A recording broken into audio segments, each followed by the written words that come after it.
নমস্কাৰ মই জ্যোতি বৈশ্য আপোনালোকক স্বাগতম জনাইছো আৰু ডাঙৰ খবৰ এই মুহূৰ্তত লৈ অহাৰ চেষ্টা কৰিছো কংগ্ৰেছৰ সভাপতি ভূপেন বৰাই মহাপুৰুষ শ্ৰীমন্ত শংকৰদেৱক লৈ আজি এক তীৰ্যক আৰু বিতৰ্কিত মন্তব্য কৰিছে গৌৰৱ গগৈ শিৱসাগৰত যি নামাজ পঢ়িছিলে সেই নামাজ আদা কৰা বিষয়টোক তেওঁ সমৰ্থন কৰিবলৈ গৈ মহাপুৰুষ শ্ৰীমন্ত শংকৰদেৱৰ পথেৰে গৌৰৱ গগৈয়ে নামাজ পঢ়া বুলি মন্তব্য কৰিছিলে এই সমগ্ৰ বিষয়ক লৈ মুখ্যমন্ত্ৰীয়ে প্ৰতিক্ৰিয়া প্ৰকাশ কৰিছে আৰু মুখ্যমন্ত্ৰীয়ে কৈছে গুৰুজনাক অপমান সহ্য কৰা নহব আৰু ভূপেন বৰাক ডক্টৰ হিমন্ত বিশ্ব শৰ্মাই এই মুহূৰ্তত হকিয়নি প্ৰদান কৰিছে টাইমেট বিগ ব্ৰেকিং জনাইছো ডাঙৰ খবৰ গুৰুজনাক লৈ কোনোবাই বিতৰ্কিত মন্তব্য কৰিলে সহ্য কৰা নহব ডক্টৰ হিমন্ত বিশ্ব শৰ্মাই উভতি ধৰিছে কংগ্ৰেছৰ সভাপতি ভূপেন বৰাক ভূপেন বৰাই অতিকৈ অত্যন্ত নিকৃষ্ট মন্তব্য কৰিছে মুখ্যমন্ত্ৰীয়ে কৈছে ভূপেন বৰাই যি মন্তব্য কৰিছে অত্যন্ত নিকৃষ্ট ভূপেন বৰাই জানি বুজিয়ে এই কথাবোৰ কৈ থাকে নেকি বুলি তেওঁ প্ৰশ্ন কৰিছে কিয়নো ইয়াৰ পূৰ্বে তেওঁ কৃষ্ণক লাভ জেহাদী আখ্যা দিছিলে আৰু এইবাৰ মহাপুৰুষ শ্ৰীমন্ত শংকৰদেৱ আৰু চানখাইৰ মতে গৌৰৱ গগৈয়ে নামাজ পঢ়া বুলি কৈছে এইবাৰ শংকৰদেৱ আৰু চানখাইৰ লগত একেলগে নামাজ পঢ়া বুলি তেওঁ মন্তব্য কৰিছে গুৰুজনাক লৈ এনে ধৰণৰ বিতৰ্কিত মন্তব্য সহ্য কৰা নহব বুলি মুখ্যমন্ত্ৰীৰ তৰফৰ পৰা স্পষ্টভাৱে কোৱা হৈছে মহাপুৰুষ শ্ৰীমন্ত শংকৰদেৱক ৰাজনীতিৰ মাজলৈ টানি নানিবলৈ মুখ্যমন্ত্ৰীয়ে কংগ্ৰেছৰ সভাপতি গৰাকীক আহ্বান কৰিছে কেৱল হিমানেই নহয় ভূপেন বৰাক হকিয়নি প্ৰদান কৰিছে ডক্টৰ হিমন্ত বিশ্ব শৰ্মাই উল্লেখযোগ্য যে শিৱসাগৰত গৌৰৱ গগৈয়ে অখিল গগৈৰ লগত নামাজ পঢ়িছিলে আৰু এই সমগ্ৰ ভিডিঅ'ক লৈ যেতিয়া চৰ্চা চলিছিলে তাক লৈ কংগ্ৰেছৰ সভাপতি গৰাকীয়ে কৈছিলে যে গুৰুজনাৰ আদৰ্শৰে মহাপুৰুষ শ্ৰীমন্ত শংকৰদেৱ বা তেখেতৰ শিষ্য চানখায়ে যি পথ দেখুৱাইছিলে সেই পথেৰে গৌৰৱ গগৈয়ে অনুসৰণ কৰিছে বা সেই পথেৰে তেওঁ নামাজ পঢ়া বুলি মন্তব্য কৰিছিলে যাক লৈ মুখ্যমন্ত্ৰীয়ে হকিয়নি প্ৰদান কৰিছে কিয়নো ইয়াৰ আগতেও ভূপেন বৰাই শ্ৰীকৃষ্ণক লাভ জেহাদীৰ সৈতে তুলনা কৰিছিলে লাভ জেহাদী বুলি উল্লেখ কৰিছিলে আৰু এইবাৰ শ্ৰীমন্ত শংকৰদেৱক লৈ এই মন্তব্য কৰিছে ভূপেন বৰাই ইয়াৰ পাছতে মুখ্যমন্ত্ৰীয়ে হকিয়নি প্ৰদান কৰি কৈছে যে ভূপেন বৰাই জানি বুজিয়ে এই কাম কৰি থাকে নেকি আৰু এনে কাম সহ্য কৰা নহব বুলি মুখ্যমন্ত্ৰীৰ তৰফৰ পৰা স্পষ্টভাৱে মন্তব্য কৰা হৈছে আমি প্ৰথমতে আপোনালোকক মুখ্যমন্ত্ৰী ডক্টৰ হিমন্ত বিশ্ব শৰ্মাৰ মন্তব্য দেখুৱাই লৈছো তাৰ পাছত ভূপেন বৰাৰ মন্তব্য দেখুৱাবলৈ চেষ্টা কৰিম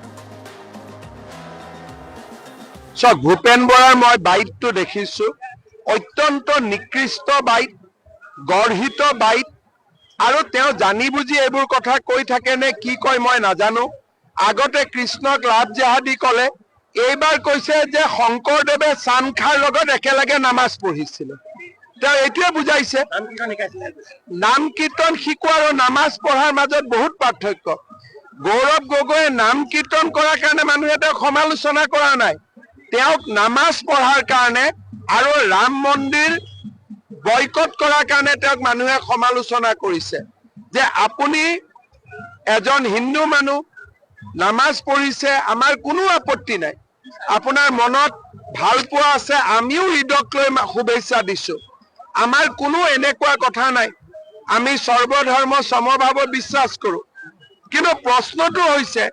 যে হিন্দু ৰাম মন্দিৰত এই উৎসাহ নেদেখুৱাই কিয় আৰু এনেকুৱাত আমি পলিটিকেল কুৱেশ্যন সুধিছো আৰু ৰাজনৈতিক কথাত মহাপুৰুষ শ্ৰীমন্ত শংকৰদেৱক টানি আনি গৌৰৱ গগৈ মহাপুৰুষ শ্ৰীমন্ত শংকৰদেৱক একেখন আসনত বহোৱা কংগ্ৰেছৰ ধৃষ্টামি আৰু কংগ্ৰেছে এনেকে গান্ধী পৰিবাৰ এই পৰিয়ালৰ মানুহসকলক ভগৱানতকৈ উচ্চ আসন দিয়ে মহাপুৰুষতকৈ উচ্চ আসন দিয়ে মই ভূপেন বৰাক অনুৰোধ কৰিম যে এবাৰ কৃষ্ণক লাভ জেহাদী কৈছে মই আপোনাক এৰেষ্ট কৰা নাই এইবাৰ মহাপুৰুষ শ্ৰীমন্ত শংকৰদেৱক আপুনি ৰাজনৈতিক বিতৰ্কলৈকে টানি নানিব ভূপেন বৰাৰ মই বাইটটো দেখিছো অত্যন্ত নিকৃষ্ট বাইট গৰ্হিত বাইট আৰু তেওঁ জানি বুজি এইবোৰ কথা কৈ থাকে নে কি কয় মই নাজানো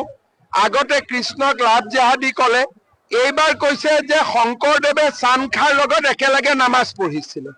তেওঁ এইটোৱে বুজাইছে নাম কীৰ্তন শিকোৱা আৰু নামাজ পঢ়াৰ মাজত বহুত পাৰ্থক্য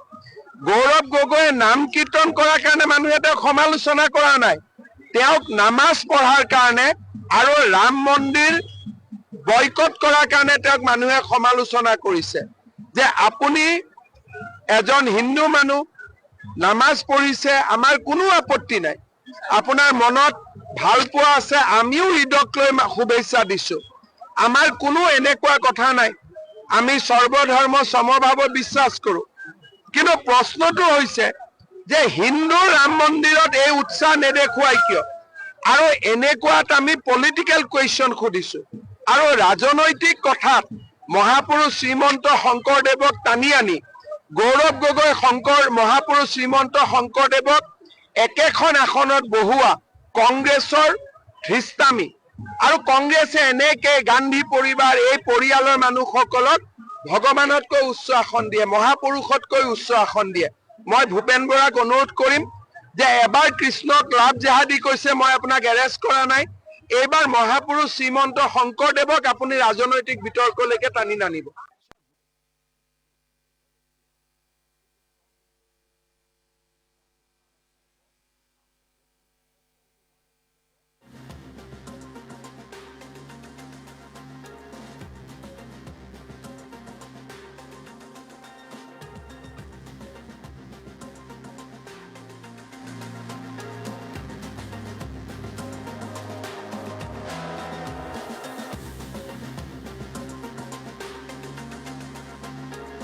চাওক, ভূপেন বৰাৰ মই বাইটটো দেখিছো, অত্যন্ত নিকৃষ্ট বাইট, গৰ্হিত বাইট, আৰু তেওঁ জানি বুজি এইবোৰ কথা কৈ থাকে নে কি কয় মই নাজানো। আগতে কৃষ্ণক লাভ জেহাদী কলে, এইবাৰ কৈছে যে শংকৰদেৱে চান খাৰ লগত একেলগে নামাজ পঢ়িছিলে। তেওঁ এইটোৱে বুজাইছে।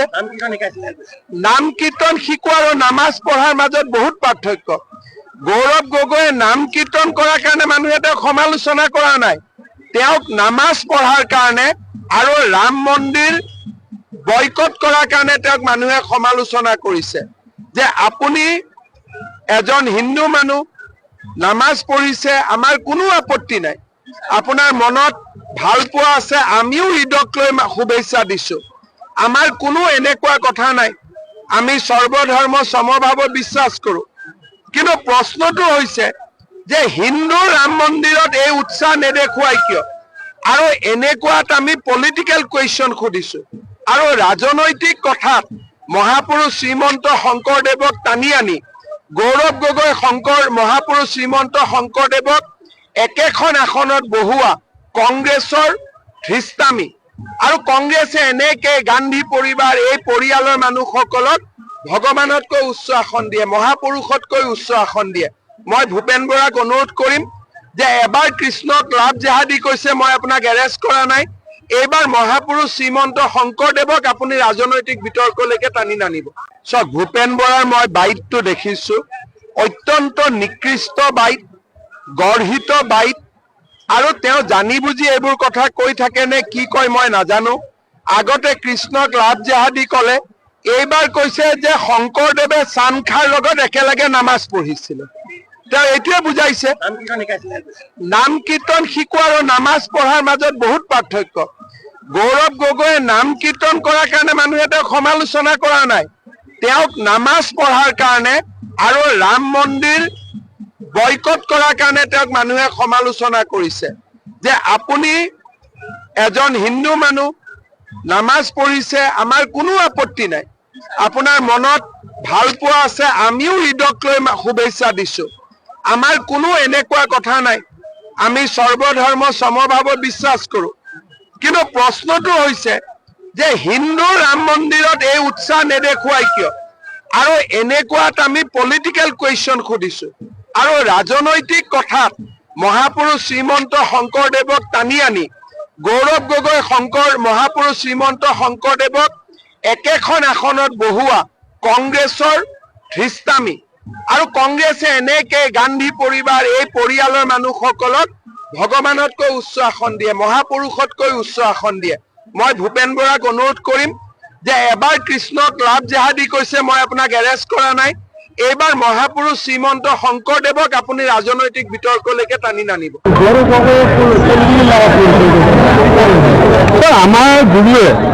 আমাৰ গুৰু শংকৰদেৱে চান খাই কাষত লৈ পেলাই বহিছিল। আপুনি কথাটো চান খাই কাষত লৈ পেলাই বহিছিল। আজান ফকীৰৰ জিকিৰ জাৰি অসমৰ মানুহৰ ঘৰে ঘৰে বাজে।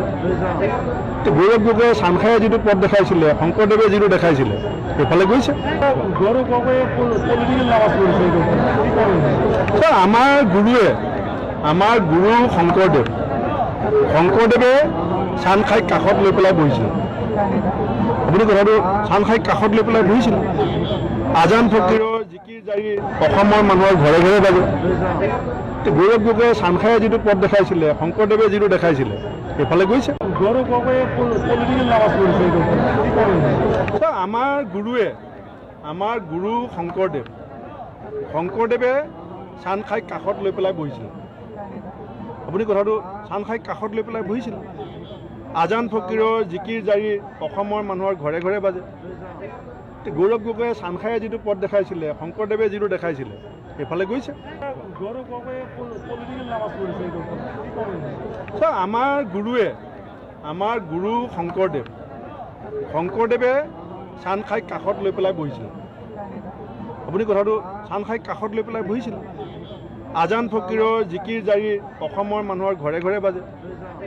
গৌৰৱ গগৈয়ে চানখাইয়ে যিটো পথ দেখাইছিলে শংকৰদেৱে যিটো দেখাইছিলে সেইফালে গৈছে গৌৰৱ গগৈয়ে পলিটিকেল নামাজ কৰিছে আমাৰ গুৰু শংকৰদেৱে চানখাইক কাষত লৈ পেলাই বহিছিল আপুনি কথাটো চানখাইক কাষত লৈ পেলাই বহিছিল আজান ফকীৰৰ জিকিৰ জাৰি অসমৰ মানুহৰ ঘৰে ঘৰে বাজে গৌৰৱ গগৈয়ে চানখাইয়ে যিটো পথ দেখাইছিলে শংকৰদেৱে যিটো দেখাইছিলে সেইফালে গৈছে গৌৰৱ গগৈয়ে পলিটিকেল নামাজ কৰিছে আমাৰ গুৰু